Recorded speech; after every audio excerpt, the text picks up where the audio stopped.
ये बात है एक सुबह की, जब एक मासूम बच्चा अपने घर के आंगन में खेल रहा था। एक बाप तैयार हो रहा था काम पे जाने के लिए। सूरज अपनी रोशनी चारों ओर फैला रहा था। बस सुबह सुबह का वक्त था। जब बाप घर से निकलने लगा काम पर जाने के लिए, तो बेटा अपने बाप के पास भागते हुए आया और उसे लिपट कर पूछने लगा, पापा आप कहाँ जा रहे हैं? तो बाप ने अपने बेटे को बड़े प्यार से गोद में उठाया, उसकी पेशानी चूमी और कहा, बेटा मैं काम पर जा रहा हूँ।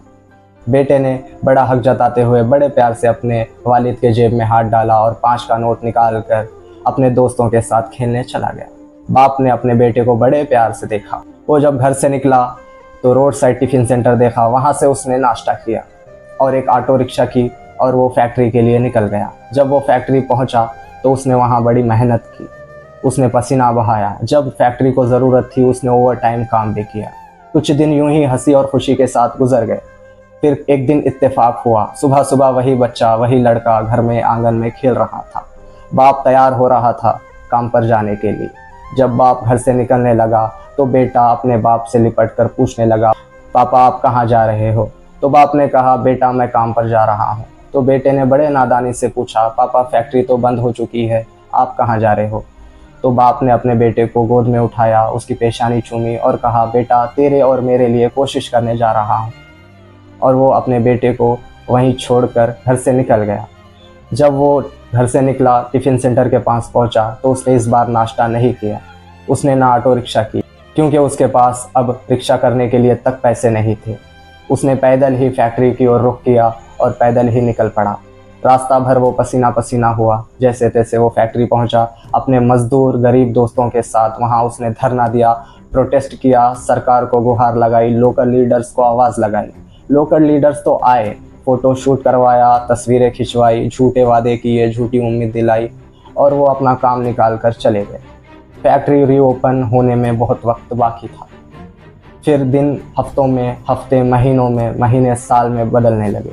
फिर एक दिन उस फैक्ट्री को किसी और फैक्ट्री ने टेक ओवर किया और उस फैक्ट्री को रीओपन किया।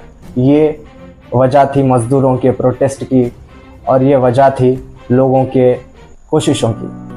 फैक्ट्री तो रीओपन हो गई, लेकिन उन गरीब मज़दूरों को फैक्ट्री से निकाल दिया गया। ना उन्हें पेंशन दिया गया, ना उन्हें सैलरीज दी गई, ना उनका कोई हक उन्हें दिया गया।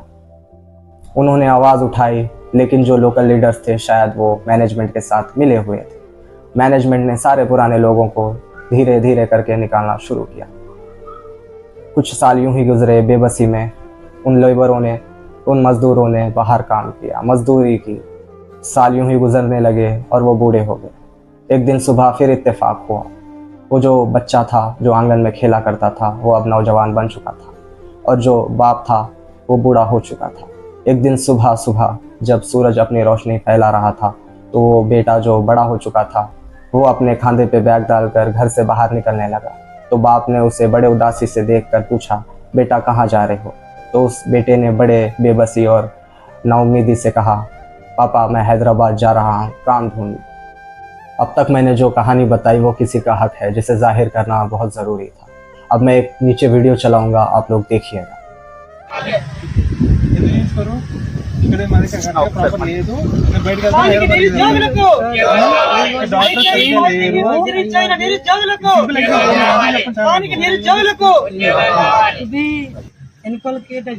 సరే ఓకే మీ స్కిల్ ట్రైనర్ అప్పుడు ఎప్పుడు వచ్చి మాట్లాడారా మీకు ఏ స్కిల్స్ కావాలి నేను ట్రైన్ చేస్తాను చెప్పారా చెప్తున్నాం ఇప్పుడు సబ్మిట్ చేస్తున్నాం కదా మేము ఇక్కడ గొడవ చేస్తున్నాం కదా నేను గొడవ మాట్లాడలా నేను ఇక్కడ ఇంత మంది ఉన్నారు నా లోకల్ తీసుకోవట్లేదు ఎవరని ఇదే రీజన్ అదే సార్ ఇప్పుడు మీరు ఇష్యూ వస్తే మీరు హైదరాబాద్ కానీ వేరే దగ్గర ఎందుకు వెళ్తారు మెడికల్ హాస్పిటల్ కి లోకల్ హాస్పిటల్ ఉన్నాయి కదా ఎందుకు చూసుకోవట్లేదు तो जैसे कि आपने वीडियो देखा, उसमें भाई कह रहे हैं अगर काबिलियत नहीं होगी तो जॉब्स क्यों देंगे। तो मैं एक सवाल करता हूँ, क्या यूपी बिहार के लोग कागज़ नगर के लोगों से ज़्यादा पढ़े लिखे हैं? क्या आपने मेरिट चेक किया है, मेरिट बेस पे जॉब दी है?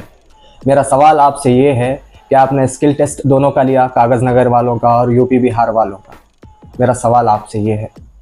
और मैं आपसे और एक सवाल करता हूँ, 1938 में जब कंपनी इस्टेब्लिशमेंट का काम शुरू हुआ था तो जो 20 लोग मरे थे कंपनी बनाते वक्त, वो लोकल थे या यूपी बिहार के थे?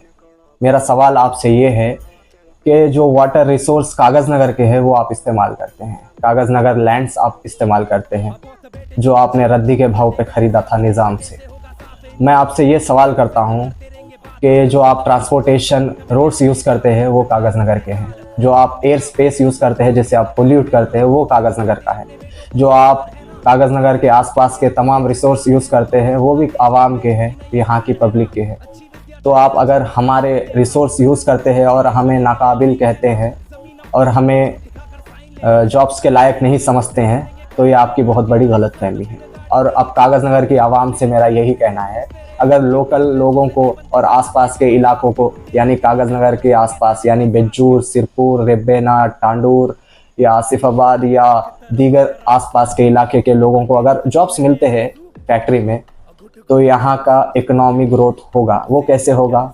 अगर 3000 जॉब्स लोकल लोगों को और आसपास के लोगों को दिया जाता है तो वो रोज़ सुबह फैक्ट्री के लिए घर से निकलेंगे, तो जो ट्रांसपोर्टेशन व्हीकल्स है या फिर पैसेंजर व्हीकल्स है उनका बिजनेस बढ़ेगा। जैसे कि ऑटो रिक्शा वालों को किराए मिलेंगे, रोड साइड टिफ़िन सेंटर्स वालों को ग्राहक मिलेंगे, वो लोग त्यौहार पे शॉपिंग करेंगे, परचेसिंग करेंगे। उस वजह से क्या है, प्रोडक्शन बढ़ेगा। प्रोडक्शन बढ़ने से इन्फ्लेशन कम होगा और महंगाई कम होगी।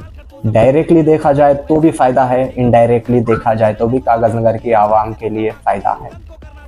अगर इकोनॉमी कागज़ नगर की बढ़ाना है तो लोकल लोगों को जॉब देना होगा, वरना यहाँ का जो करेंसी है वो यूपी बिहार जाएगा और यहाँ इन्फ्लेशन बढ़ेगा, क्योंकि परचेसिंग पावर कम होगी तो प्रोडक्शन कम होगा। जब प्रोडक्शन कम होता है तो इन्फ्लेशन बढ़ता है और कागज़ नगर की आवाम को नए नए बिज़नेस मिलेंगे, नए नए बिज़नेस अपॉर्चुनिटीज़ मिलेंगे। ऐसा मत सोचिए कि सिर्फ जॉब है, डायरेक्टली देखा जाए तो जॉब है, इनडायरेक्टली देखा जाए तो कई बिजनेसेस हैं।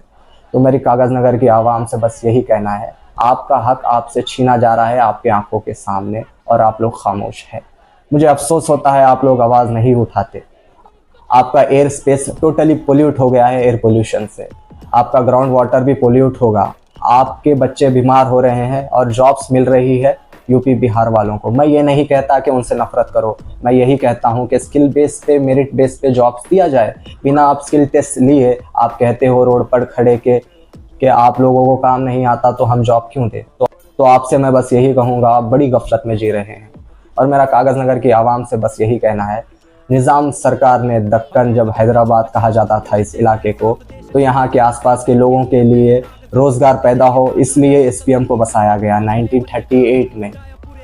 और शुगर मिल्स बसाए गए सिरपुर में और गारमेंट मिल्स भी बसाए गए कागज़ नगर में। कागज़ नगर की आवाम के लिए, आसपास की आवाम के लिए रोज़गार मिले और ये लोग आपसे कहते हैं कि आप लोगों को काम नहीं आता। तो मैं आपसे यही कहूँगा, कब तक खामोश रहेंगे इस जुल्म के ख़िलाफ़। अब रही बात लीडर्स के लिए मेरा पैगाम, मेरा लीडर्स के लिए यही पैगाम है, good infrastructure is okay but unemployment का आप लोग क्या करेंगे? अगर लोगों के पास जॉब नहीं होगी तो वो परचेसिंग क्या करेंगे, वो जिएंगे कैसे? नॉन लिविंग थिंग्स है इंफ्रास्ट्रक्चर और लिविंग थिंग्स है ह्यूमन बींग्स। और आपकी प्रायोरिटी बनती है कि आप लोकल लोगों को रोज़गार मिले, ये कोशिश करें। नए फैक्ट्रीज छोड़िए, आप पुरानी फैक्ट्रीज में लोकल लोगों को जॉब्स नहीं दिला सकते तो आपके वादे खोखले हैं, बेबुनियाद है, बेकार है। मेरा लोकल लीडर से यही कहना है कि अपने लोगों के लिए आप लोग आवाज़ उठाएं। ये ना देखें कि आप बीआरएस के हैं, कांग्रेस के हैं, बीजेपी के हैं, सब एक जगह इकट्ठा हो और इस मसले पे बात करें। करीब 3000 जॉब्स जुड़ी है इस मसले से। आप लोग अगर मिलकर ये मसले को हल करते हैं तो आवाम बिना पैसे लिए आप लोग को वोट डालेंगे। अब रही बात एमएलए साहब के लिए मेरा पैगाम, एमएलए साहब आप ट्रेन्स को चालू करवाते हैं, आप इंफ्रास्ट्रक्चर बढ़िया करवाते हैं, आपको इसके लिए हम अप्रिशिएट करते हैं।